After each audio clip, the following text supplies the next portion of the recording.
আজরাইলের ভয়ঙ্কর সুরতটা দেখবে আর পৃথিবীর অন্য কেউ দেখবে না।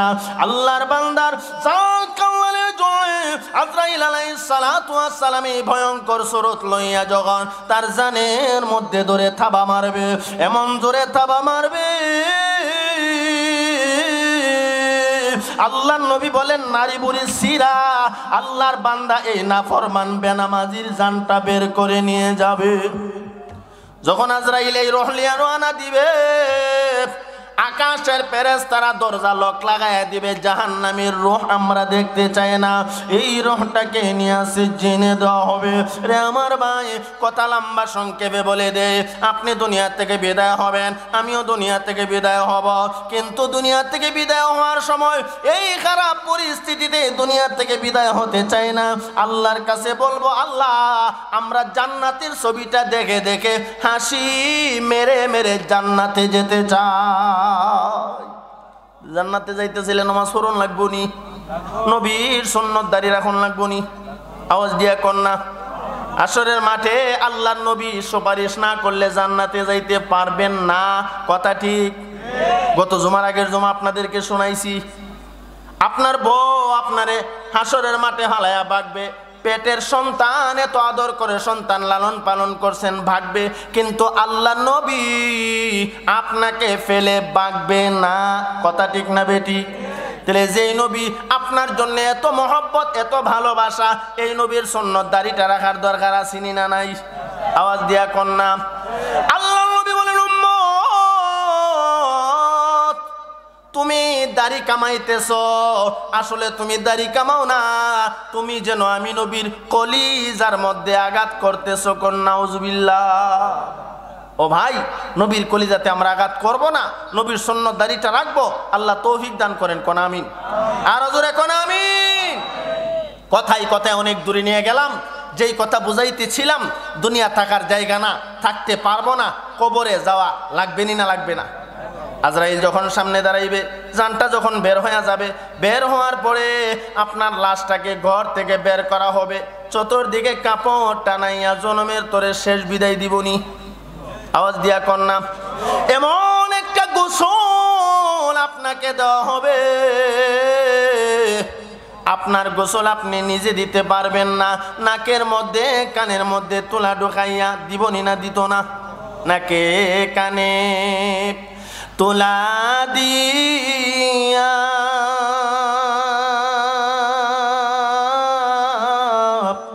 গরম পানির গোসল দিয়া, কথা ঠিক না বেটি? নাকে কানে তুলা দিয়া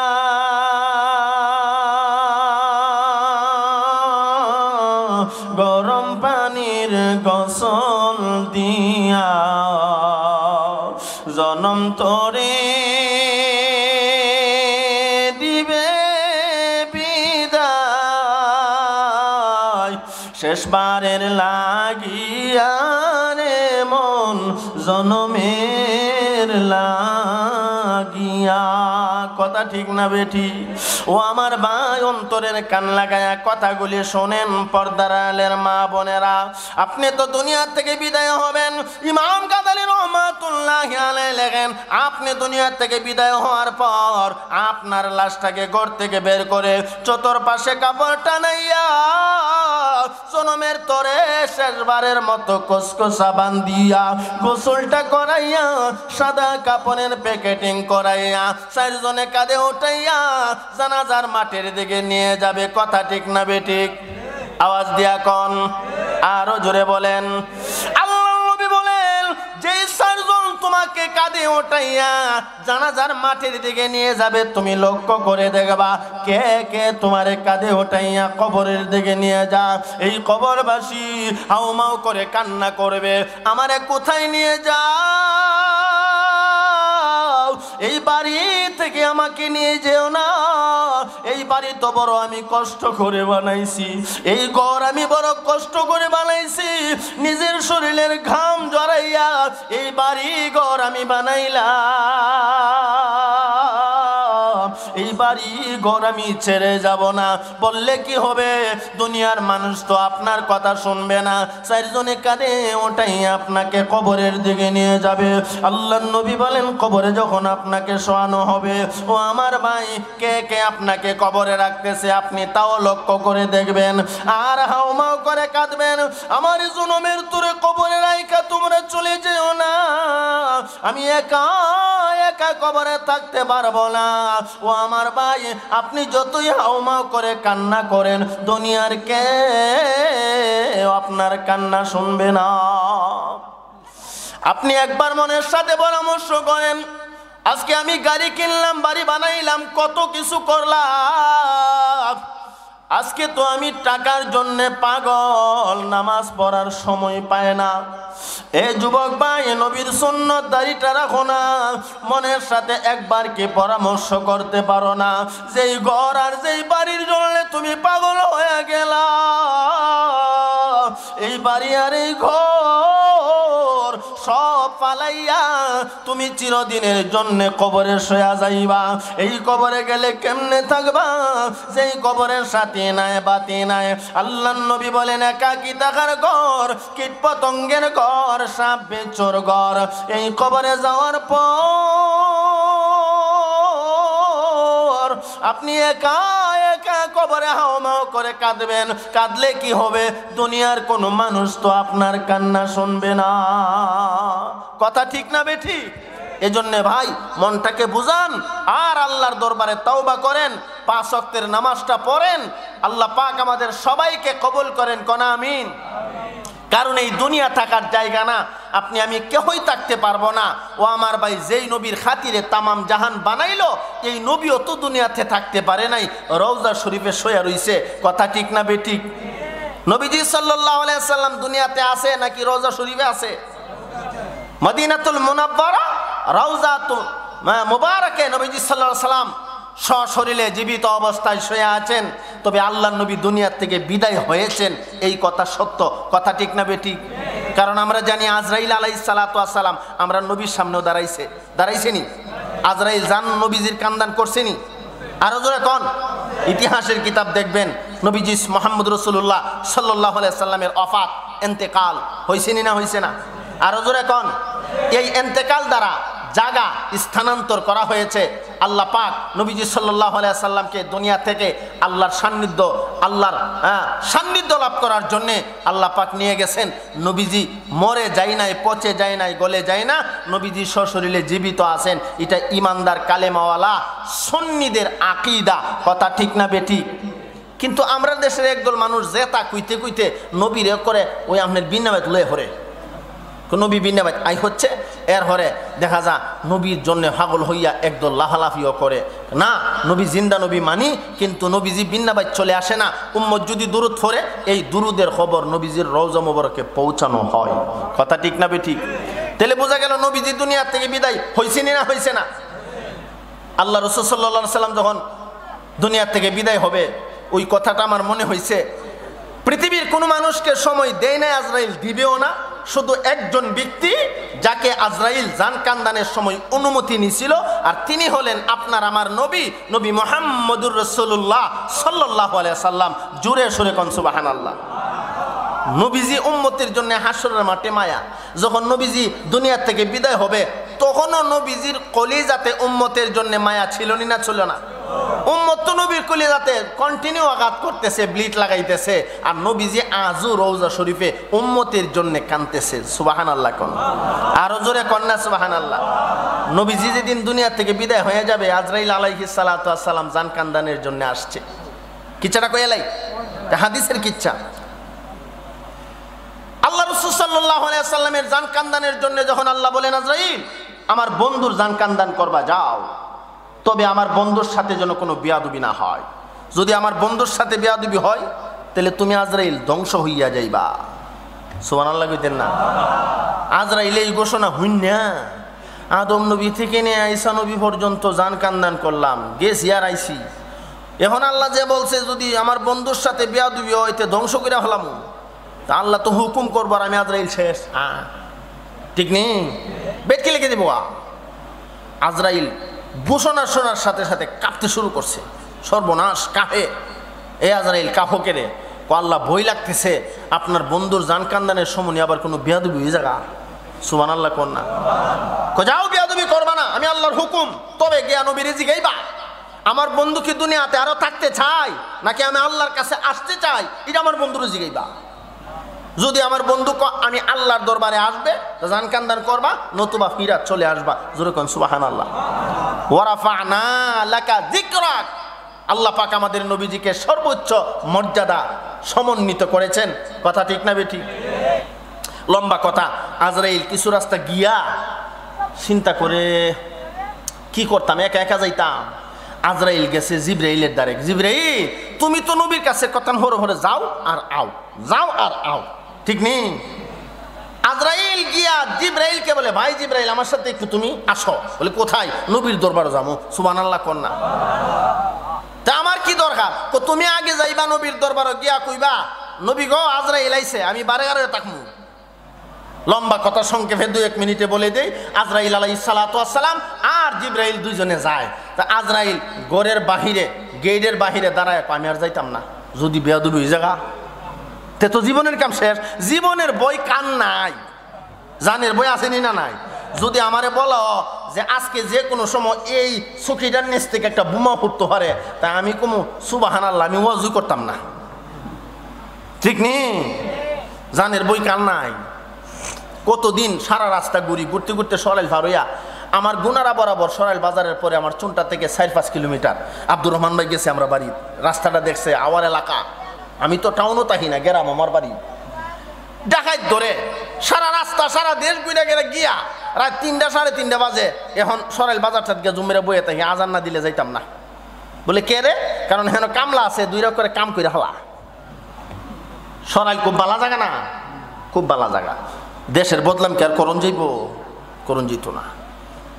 এরপরে আর যাই না, কারণ জানের বই আসেনি না নাই? আজরাইল আলাইহিস সালাতু ওয়াস সালাম কো আমার বিপদ আছে, আমি বারে দাঁড়ায় থাকি। জিবরাইল তুমি যাও নবীরে গিয়া জিগাও, এই যে বাবা। আজরাইল আলাইহিস সালাতু ওয়াস সালাম বারে দাঁড়ায় রইছে। জিবরাইল আলাইহিস সালাতু ওয়াস সালাম ঘরে গেছে, সালাম দিয়া বলেন ইয়া রাসূলুল্লাহ আমি আসছি, আমার সাথে আরেকজন আইছে। কেডা? আজরাইল। কেনে? আজরাইল পারমিশন চাইতেছে আপনার ঘরের ভিতরে ঢোকার। কেন আসছে এটা আপনাকে সেই বলবে। আল্লাহ রসুল বলেন ঠিক আছে আজরাইলকে বলো আসার জন্য। জোরে কন্যা সুবহানাল্লাহ।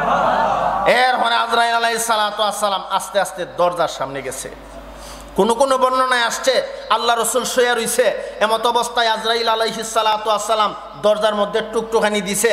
দেওয়ার পরে আল্লাহর নবী বলেন, এ ফাতেমা, ছোট বাচ্চা, এ ফাতেমা, আল্লাহ রসুল সাল্লাল্লাহু আলাইহি সাল্লাম ওলার দুনালি কন্যা ফাতেমা রাদিয়াল্লাহু তাআলা আনহাকে বলেন, এ ফাতেমা তুমি দেখো তো দরজায় কে টুকটুকানি দিছে। ফাতেমা রাদিয়াল্লাহু তাআলা আনহা বলেন, আমি দরজা খুললাম, খুইলা দেখি কেউ নাই। সুবহানাল্লাহ কন্যা। আব্বাজান কেউ নাই তো? তুমি দেখবা না, সে দুনিয়ার অন্য কোনো মানুষ না, সে আল্লাহর পাঠানো ফেরেশতা আজরাইল। দরজা খুলে দাও। সর্বোপরি আজরাইল আলাইহিস সালাতু ওয়াস সালাম নবীজির ঘরের ভিতরে হুজরা মোবারকের ভিতরে ঢুকলেন। ঢোকার পরে আজরাইল আলাইহিস সালাতু ওয়াস সালাম বলেন, ইয়া রাসূলুল্লাহ, ইয়া হাবিবাল্লাহ, ওগো আল্লাহর পয়গম্বর, আপনি পারমিশন যদি দেন, আপনি যদি অনুমতি দেন, তাহলে আপনার জান কান্দান করব, নতুবা আমি চলে যাব। আমি আল্লাহর হুকুমে এসেছি। আল্লাহ বলেছেন আপনি যদি দুনিয়াতে আরো থাকতে চান দুনিয়াতে থাকবেন, আর যদি আল্লাহর সান্নিধ্য লাভ করতে চান তাহলে আপনি চলে যাবেন, আপনার ইচ্ছা। আল্লাহর নবী বলেন, আজরাইল আমি দুনিয়াতে থাকতে চাই না, চলে যাব, তবে মরণের আগে আমি আমার আল্লাহর কাছে জানতে চাই, আমি দুনিয়া থেকে বিদায় হওয়ার পরে আমার উম্মতকে নিয়ে আল্লাহ আবার ধ্বংস কইরা দে। আমার উম্মত বুঝবে না, শয়তানের দোকায় পড়া নামাজ ছাইরা দিবে, আমার উম্মত শয়তানের দোকায় পয়রা দাড়ি কামাইবে, আমার উম্মত নাফরমানি করবে, গুনাহ করবে, পাপ করবে, গান শুনবে, আমার উম্মত না বুঝা শয়তানের দোকায় পয়রা পাপ কইরা ফালাইবে। আল্লাহ নিরাগাম্বিত হইয়া আমার উম্মতরে ধ্বংস কইরা ফালা। এ আজরাইল, আমি জানতে চাই আমার আল্লাহ আমি দুনিয়া থেকে চলে যাওয়ার পর আমার উম্মতকে নিয়ে ধ্বংস করে দিব। আল্লাহ পাক বলেন, বন্ধু গো, তোমার উম্মতের জন্য এত মায়া, মরণের সময়ও তুমি তোমার উম্মতকে বলো না। ও বন্ধু, আমি আল্লাহ ঘোষণা দিলাম তোমার উম্মত খারাপ কাজ করবে, নাফরমানি করবে, পাপ করবে, আমি আল্লাহর সাথে যুদ্ধ ঘোষণা করবে, এরপরও আমি তোমার উম্মতকে ধ্বংস করব না। আপনি গানে গিয়ে নাচেন, টের হয়েছেন কেন নাচেন, আর আপনার কিচ্ছু হয় না। আপনি পাপ করেন, নাফরমানি করেন, আর আপনি খেল তামসা করেন, আর ভাবেন আমার কিচ্ছু হয় না। আপনি কি জানেন আল্লাহ রসুল যদি এই দিন এই দোয়া না করে যেতেন, আপনি গানও যাইতেন খরমপু। বাবা, এর আগেই তো শেষ কপালের মধ্যে গুণা গুণা উঠা থাকলো না। কোন নবীর উম্মত গুণা করলে কপালের মধ্যে গুণা উঠা থাকতো। যেমনি দিয়ে যাইতো, ওই দেহে জিনা কইরাইছে দেখা যা কপালো, ওই দেহে সুরের সেরার মধ্যে দেখা যা সুর। কিন্তু আপনি কেমন নবীর উম্মত হইছেন, আপনি যেন লজ্জা না হন, শরম না হন। আল্লাহ নবী আল্লাহর কাছে দোয়া করছে, আপনি আকাম করলো, আপনি ধরা পড়ছেন না। আল্লাহ জানে, দুনিয়ার আর কেউ জানে না, কেউ বুঝতেই পারে না আপনি যে আকামলা। ঠিক নেই? ওই যে টিবল চুরি করছে বোঝা যা, মসজিদে জুতা সুর আসেনি না নাই? বাবা, আল্লাহ আমরা সহি বুঝবার তৌফিক দান করেন, আমিন। জসিম ভাই যাই না খিতা না, যাই না। এমনি মানুষ কম না, অনেক মানুষ। ঠিক গত বছর থেকে বেশি না কম? হ্যাঁ, আবার মিলন মাস্টার এবার মানুষ কম হয়েছে বুঝি না। অত বড় হ্যান্ডেল করছুন, বিনা বাজার মানুষ থাকলে নে আসেনি মানুষ। এরা কৌ আইব, দোয়ার আগে আইব। এরা চিন্তা করতেছে আমরা ইমাম সব তো সবসময় ওয়াজ শুনিও। ঠিক নেই? আচ্ছা যাক, তবে প্রধান অতিথি প্রধান বক্তা আইলে এরপর আপনারা আইন, অন্তত দোয়াটা কইরা যায়েন। আমার শেষ কথাটা কইয়া ফেলাই, নবীজি সাল্লাল্লাহু আলাইহি সাল্লাম কেমনে জানটা কান্দান হইছে, কইতাম নি না কইতাম না? আরো যারা কোন কইতাম নি না কইতাম না? সবাই কি রাজি আছেন? আজরাইল আলাইহিস সালাতু ওয়াস সালাম নবীদের সামনে দাঁড়াইছে, ওগো আল্লাহর পয়গাম্বর, আপনি অনুমতি দিলে জানটা কান্দান করুম। আল্লাহ নবী বলেন, যা, আমার উম্মতের জিম্মা যখন আল্লাহ নিছে, তে আমার জান কান্দান করে ফালাও, কোনো টেনশন নাই। সুবহানাল্লাহ কন্যা। সরকারি দোয়া নবী মুহাম্মদুর রাসূলুল্লাহ সাল্লাল্লাহু আলাইহি ওয়াসাল্লাম সুন্দর করে শুয়ে আছেন। আজরাইল আলাইহিস সালাতু ওয়াস সালাম, আমার আপনার নবী বিশ্ব নবী রাহমাতুল লিল আলামিনের জান কান্দান করবে, এমনি আজরাইলের হাত কাঁপে। আমি তো মানুষের জান কান্দানের সময় বুকের মধ্যে ধরে থাবা দেই, সাথে সাথে জানটা বের করে ফালাই। কিন্তু আল্লাহ বলেছেন আমার বন্ধুর সাথে যেন বেয়াদবি না হয়। আজরাইল নবীজির বুক মোবারকের উপরে হাত রাখছে, কিন্তু হাত কাঁপতেছে, হাত কাঁপে। নবী কো, আজরাইল হাত কাঁপে কেরে? কো ডরে। সুবহানাল্লাহ কইনা? ডরের ছুটে হাত কাহিনী না কাহে না? কিচ্ছা মনে হয়েছে আমার 3 ছেলে, যে কোনো একটা অপরাধ করছে, বিচার করুম 3টারে দাঁড় করায় সেটা কদিন আগে একটা শর্টকা তো লইছি, পরে লোয়ার সাথে সাথে দেখি আমার 2 নম্বর ফুটটা হে মুইতা দিছে, হের মুইতা দিছে। দীক্ষা সপ্তাহে মাফ করে দিলাইছি, থাকতো আর ফিরতাম না, আর ফিরটা লাভ নাই। কেড়ে মুইতা দিছে, হের কি হসরাবে দৌড়ছে না ডরে? আমার মা গিয়া কো, দেখ ডরে ফুট মুইতা দিছে, আর না তো শুরু শুরু। আল্লাহ তাআলা হায়াতে বরকত দান করেন, কোন আমিন। এগুলো মাথার হাত দিছি, আপনার কদিন হরে হরে গালি হে বেজমগা। আচ্ছা যাক, আমার সময় শেষ। ওই তো হুজুর হচ্ছে, তো আমার কিচ্ছাটা কোন লাগতো না? কইলে কিচ্ছাটা আজারি সাহেব অনেক বড়, এক বড় মাদ্রাসার প্রিন্সিপাল। নারে তাকবীর। আল্লামা ইমরান হোসেন আজারি সাহেব হুজুরের আগমন, মুহতামিম সাহেব হুজুরের আগমন। নারে তাকবীর। অনেক বড় বক্তা ইনশাআল্লাহ। তবে আমি আমার কিচ্ছাটা কইয়ে লই, এর পরে বড় বক্তারে দই বুঝুরেন আপনি বক্কা। বসেন। আল্লাহ, আজরাইল আলাইহিস সালাতু ওয়াস সালামের হাত কাঁপে, মনে আছিনি? হ্যাঁ, আল্লাহ নবী সরকারি দোয়া আলম নবী মুহাম্মদ মুহাম্মদুর রাসূলুল্লাহ সাল্লাল্লাহু আলাইহি ওয়াসাল্লাম বলেন, আজরাইল তোমার হাত এমন ভাবে কেন কাঁপতেছে কেন? আজরাইল বলেন, ইয়া রাসূলুল্লাহ, ইয়া হাবিবাল্লাহ, ওগো আল্লাহর পয়গম্বর, আল্লাহর ভয়ে আল্লাহর ডরে আল্লাহ পাক বলেছেন আমার বন্ধুর জান যে কান্দান করবা, আমার বন্ধুর সাথে যেন কোনো বেয়াদবি না হয়। ওগো নবীজি, যদি আপনার সাথে কোনো বেয়াদবি হয়ে যায় আল্লাহ পাক আমি আজরাইলকে ধ্বংস করে ফেলবে, এই জন্য ডরে কাঁপতেছি। সুবহানাল্লাহ কইতেন না? আজরাইল আলাইহিস সালাতু ওয়াস সালাম কাঁপতেছেন আর কাঁপতেছেন। আল্লাহর নবী বলেন, ভয়ের কিছু নাই, আমি অনুমতি দিলাম, আমার জানটা বের করে নিয়ে যাও। এমনি আজরাইল আস্তে করে নবীজির বুক মোবারকের উপরে হাতটা রাখছে। যখন আস্তে করে বুক মোবারকের উপরে হাতটা রাখছে, আল্লাহর নবী বলেন, আজরাইল কি করতেছ? ও নবীজি আপনার জান কান্দান করতেছি। জান কান্দান করার সময় এমন কষ্ট কি আমার উম্মতের হইবনি? আমার যে কষ্টটা হইতাছে এই কষ্টটা কি আমার উম্মতের হইব? আজরাইল আমনের তো কোনো কষ্টই দিতেছি না, আমনের জান কান্দান করতে গিয়ে আমার জান যা কোনো বেয়াদবি হইয়া জাগা, আর আমনে উম্মতের জান কান্দানের সময় তো একটা থাবা মারমু, কলিজা সিরা জানটা বের করে নিয়ে যাবো। আল্লাহর নবী বলেন, আমারে কোনো কষ্ট দেও না। বলে না, কষ্ট না দেওয়ার পরে এমন কষ্ট হইতাছে। সরকারি নবী মুহাম্মদুর রাসূলুল্লাহ সাল্লাল্লাহু আলাইহি ওয়াসাল্লাম বলেন, আমার কেমন কষ্ট হইতেছে আমি নবী যেন দেখি উহুদ পাহাড়টা ভেঙে আমার বুকের উপরে আইনা তুমি রাইখা দিছো। তুমি কো আমার কোনো কষ্ট দিছো না, আমি নবীর মনে হইতেছে উহুদ পাহাড়টা ভাঙ্গা আমার বুকের উপরে রাইখা দিছো, এত ভার আমার কাছে লাগতেছে, এত কষ্ট হইতেছে। আম্মা জান হযরত আয়েশা সিদ্দিকা রাদিয়াল্লাহু তাআলা আনহা বলেন, আমি লক্ষ্য করে দেখি নবীজির শরীর থেকে ঘাম মোবারক বের হইতেছে। নবীজি সাল্লাল্লাহু আলাইহি সাল্লামের প্রত্যেকটা প্রশমের গোড়ায় গোড়ায় যেন ঘাম বের হয়ে যাচ্ছে। আল্লাহ রাসূলের যখন জান কান্দানা হয়, আর তুমি আজরাইলকেও কোনো কষ্ট দিতাছো না, আর এর থেকে বেশি কষ্ট আমার উম্মতের হবে।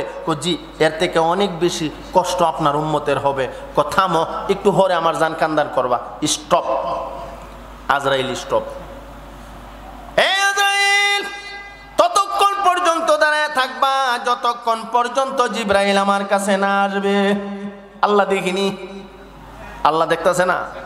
আল্লাহকে জিবরাইল, জি আল্লাহ জলদি যা, আমার বন্ধু কি কইতোছা, গিয়া আগে তাড়াতাড়ি শোন। আল্লাহ জানেনি না জানে না? জানার পরও কেন আল্লাহ বললেন গিয়া দেখ? এর কারণ হলো আপনি আমাকে সবক শিক্ষা দিবার জন্য, নবী উম্মতের জন্য কত মায়া। জিবরাইল আলাইহিস সালাতু ওয়াস সালাম দৌড়াইয়া রাহমাতুল লিল আলামিন নবী মুহাম্মদুর রাসূলুল্লাহ সাল্লাল্লাহু আলাইহি ওয়াসাল্লামের হুজরা মুবারকের ভিতরে ঢুকে গেলেন। সুবহানাল্লাহ কোন? সালাম দিয়া বলতে শুরু করলেন, ইয়া রাসূলুল্লাহ, ইয়া হাবিবাল্লাহ, ওগো আল্লাহর পয়গম্বর, আপনি আমাকে তলব করেছেন? বলে হ্যাঁ, তোমাকে ডেকেছি। কেন? কারণ আমি জানতে চাই আমার আল্লাহ কি আমার উম্মতকে মরণের সময় এমন কষ্ট দিব নাকি? জি, আপনার উম্মতকে কষ্ট দেওয়া হবে। না রে জিবরাইল, না, আমার উম্মত মরণের এত কষ্ট সহ্য করতে পারবে না। আমি আমার আল্লাহর কাছে জানতে চাই আমার আল্লাহ আমার উম্মতের মরণের কষ্টটা থেকে মুক্তি দিবে কিনা। আমার উম্মত মরণের অত কষ্ট সইতে পারবে না। আমার আল্লাহ আমার উম্মতরে এই মরণের কষ্ট থেকে রেহাই দিবনি, মুক্তি দিবনি। আমি আল্লাহ, আমি নবী আগে যাই না লই। জোরে কোন সুবহানাল্লাহ। কেমন নবীর উম্মত হইলেন? যেই নবী দুনিয়া থেকে বিদায় হয়ে যাবে এই মুহূর্ত উম্মতকে ভুলে নাই। রাহমাতুল লিল আলামিন নবী মুহাম্মদুর রাসূলুল্লাহ সাল্লাল্লাহু আলাইহি ওয়াসাল্লাম যখন বললেন, আল্লাহ আমার উম্মতকে যদি মরণের এত কষ্ট দেয়, আমার উম্মত এই মরণের কষ্ট সহ্য করতে পারবে না। এমনি জিবরাইল আমিন বলেন, ও মাওলায়ে কারীম, আপনার বন্ধু তার উম্মতের মরণের কষ্ট থেকে মুক্তি চায়। আমার আল্লাহ ডাক মারলেন, বন্ধু গো, আমি আল্লাহ তোমার উম্মতকে মরণ দেব, মরণের কষ্ট হবে, তবে তুমি নবীর খাতিরে মরণের কষ্টটা তারা টের পাবে না। মরণের কষ্ট হবে